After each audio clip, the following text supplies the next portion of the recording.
আপনি কান্দেন কেন? খাদিজা বলতেছে, হুজুর আমার 64 বছর বয়স চলতেছে। 64 বছর, কয় বছর? যে কোনো সময় আমার মৃত্যু হবে, যে কোনো সময়। আল্লাহ রাসূল বলেন, খাদিজা আমার 49 বছর চলতেছে, আপনার 64, আমার 49, আপনি বলেন তো কে আগে মরবে? খাদিজা বলতেছে, হুজুর আমি তো জানি না। রাসূল বলতেছেন, আমিও জানি না, আমিও জানি না কে কখন মরবে, এটা আল্লাহ জানে। ধরে কোন কে জানে? খাদিজা বলে, রাসূলুল্লাহ বয়স যখন মানুষের বেশি হয় ওই মানুষের মৃত্যুর কথা একটু বেশি স্মরণ হয়। আপনার চাইতে 15 বছর আমি বড়, এই জন্য আমার মৃত্যুর কথা বারবার স্মরণ হয়। রাসূল বলে, খাদিজা আপনি কি বলবার চান? খাদিজা বলে, নবী গো আমার জন্য কি কোনো খুশির খবর নাই? যে কোনো সময় মৃত্যু হবে, আমার জন্য কি খুশির খবর নেই? আল্লাহ রাসূল বলেন, খাদিজা আপনার জন্য খুশির খবর হলো এই পৃথিবীতে আমার সাহাবীদের মধ্যে 10 জনকে আল্লাহ জান্নাতের সার্টিফিকেট দিয়েছে। আমার সমস্ত সাহাবীরাই জান্নাতি। রাসূল বলেছেন, রাদিয়াল্লাহু আনহুম ওয়ারদুআন, যাদের পিছনে রাদিয়াল্লাহ শব্দ আছে আল্লাহ তাদেরকে বিনা হিসাবে জান্নাত দিয়ে দিবে। সুবহানাল্লাহ। কিন্তু 10 জনকে আল্লাহ জান্নাতের সার্টিফিকেট দিয়েছেন। 1 নম্বর হলেন আবু বকর, 2 নম্বর ওমর, 3 নম্বর ওসমান, 4 নম্বর আলী, 6 নম্বর জুবায়ের, 7 নম্বর তালহা, 8 নম্বর সাদ ইবনে আবি ওয়াক্কাস, আর 9 নম্বর হলো উবাদা ইবনুল জাররাহ, আবু সাঈদ। এই 10 জনে হলেন আশারে মুবাশশারা। ওখানে কি হয়েছে ভাই? একসাথে কয়জন উঠলো কেন? শেষ করে দেব না, ওখানে একসাথে ওঠার কি দরকার?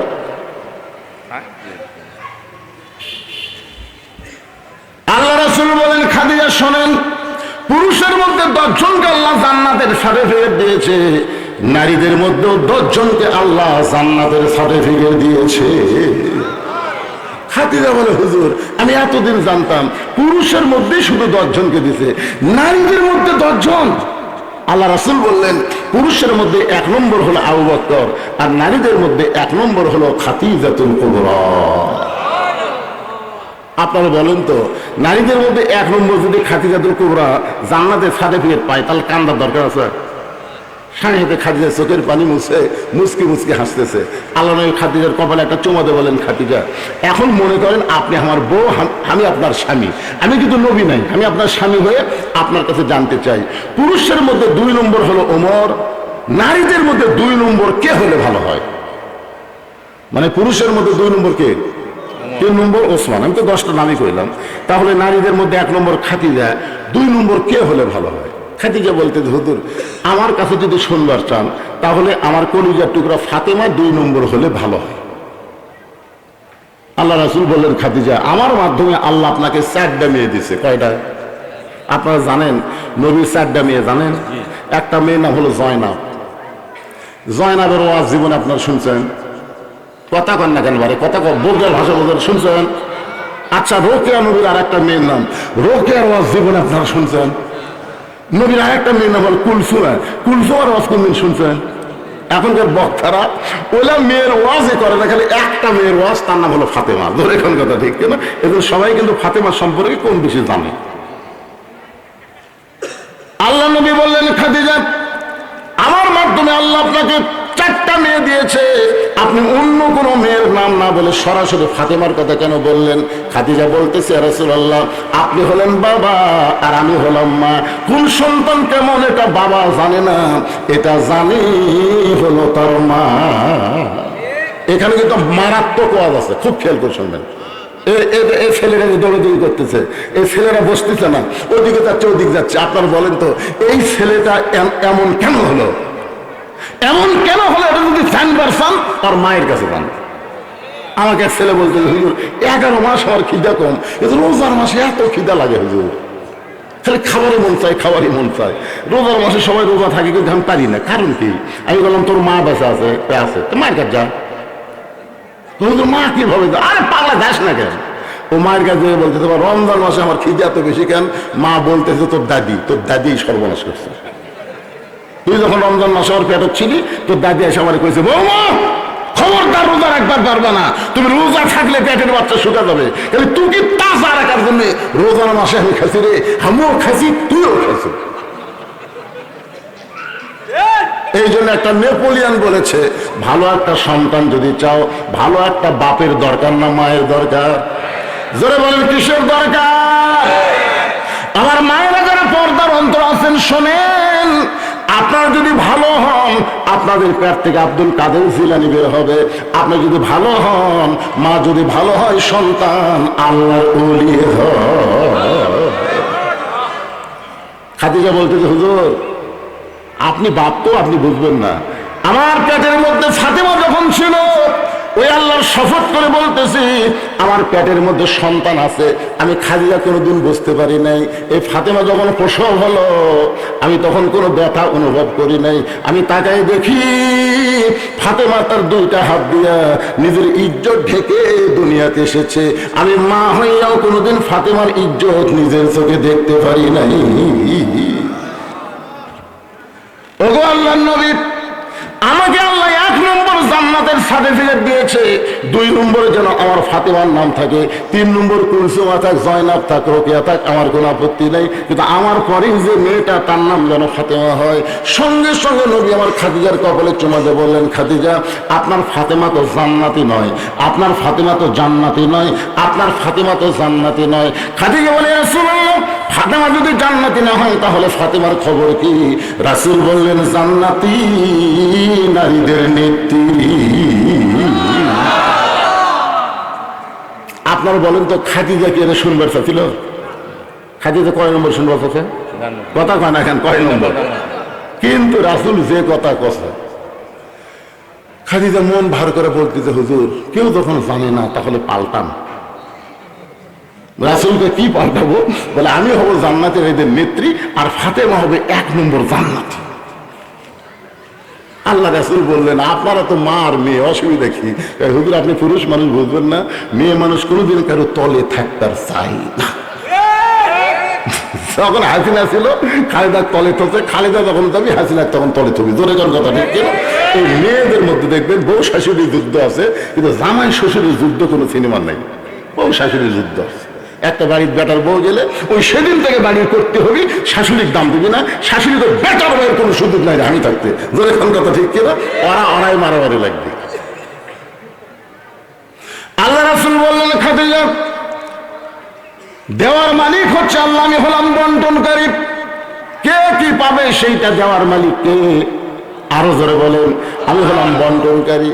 সঙ্গে সঙ্গে খাদিজা নবীর হাত ধরেছে, বুকের মধ্যে নিয়ে বলতেছে, ইয়া রাসূলুল্লাহ সর্বপ্রথম ঈমান গ্রহণ করেছি, সর্বপ্রথম যত সম্পদ ছিল সব আল্লাহকে দান করেছি। এরপর আল্লাহ আমাকে বাদ দিয়া আমার পেটের মেয়ে ফাতেমাকে খাতুনে জান্নাত ডিগ্রি দিল। কোন আমলের কারণে? হুজুর কোন আমলের কারণে ফাতেমাকে আল্লাহ সাইদাতুন নিসা আহলিল জান্নাত ডিগ্রি দিল, এটা যতক্ষণ না বলবেন ততক্ষণ আমি খাদিজা আপনার হাত ছাড়ব না। এভাবে নবীর হাত ধরে বুকের মধ্যে নিয়ে বলতে, কোন আমলের কারণে আমার বাদ দিয়ে আমার পেটের মেয়ে ফাতেমাকে আল্লাহ খাতুনে জান্নাত, জান্নাতের একজন নেত্রী বানালো, এটা যতক্ষণ না বলবেন আমি খাদিজা আপনার হাত ছাড়বো না। এখন বলেন তো, কোন আমলের কারণে আল্লাহ ফাতেমাকে জান্নাতে নিজের নেত্রী বানালো? এটা পুরুষ মানুষের জন্য না হোক, নারীদের জন্য শোনা দরকার আছে না নাই? এ কথা কোন আছে না নাই? আমার মায়েদের জন্য একটা ডোজ দিয়ে দিলাম। মা মনে করেন না যে বগুড়ার থেকে আসে খালি মরদ মানুষও তো ওয়াজ শোনাবো, নারীদের শোনাবো না। আপনাদের ওয়াজটা রেখে দিলাম। কোন আমলের কারণে আল্লাহ ফাতেমাকে খাতুনে জান্নাত ডিগ্রি দিল, এটা না শোনা পর্যন্ত মা খাদিজা নবীর হাত ছাড়বে। এখন চলে আসেন, মুসা বলতেছে, আল্লাহ মৃত্যুকে পছন্দ করার 2 নম্বর কারণ হলো আমার মৃত্যুটা কেবলমাত্র আল্লাহর জন্য অক্ষ করেছি। আমার সামনে এই রাত 12টা বাজতেছে, 12টা পার হয়ে গেছে নাকি?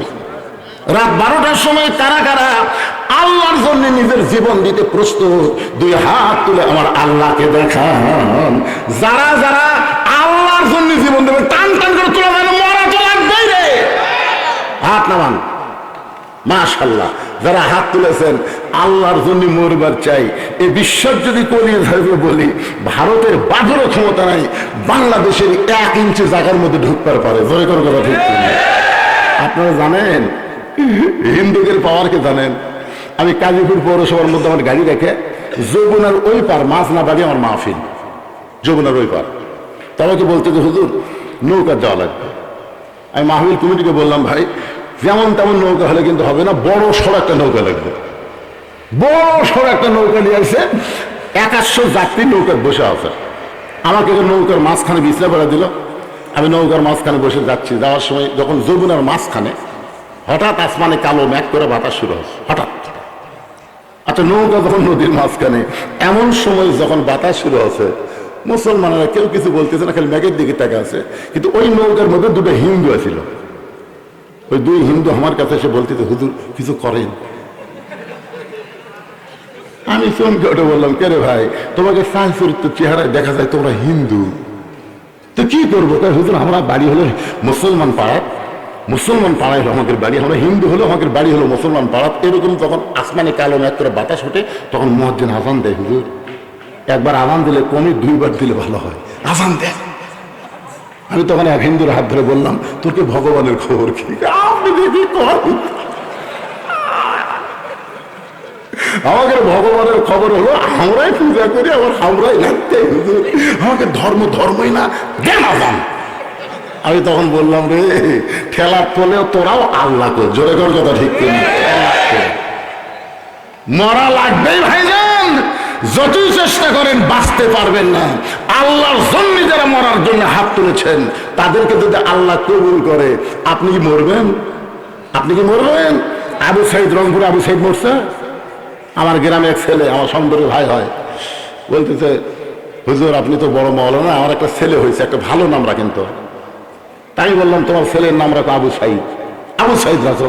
ওই এত খুশি হয়ে গেছে। রংপুরে আবু সাইদ কিন্তু প্রথম জীবন দিছে, জোরে কোন কথা, ঠিক কিনা? ওই জীবন দেওয়া দেখে ইয়ামিন মুগ্ধ, এরা যখন জীবন দেওয়া শুরু করলো, কি একটা অবস্থা হলো।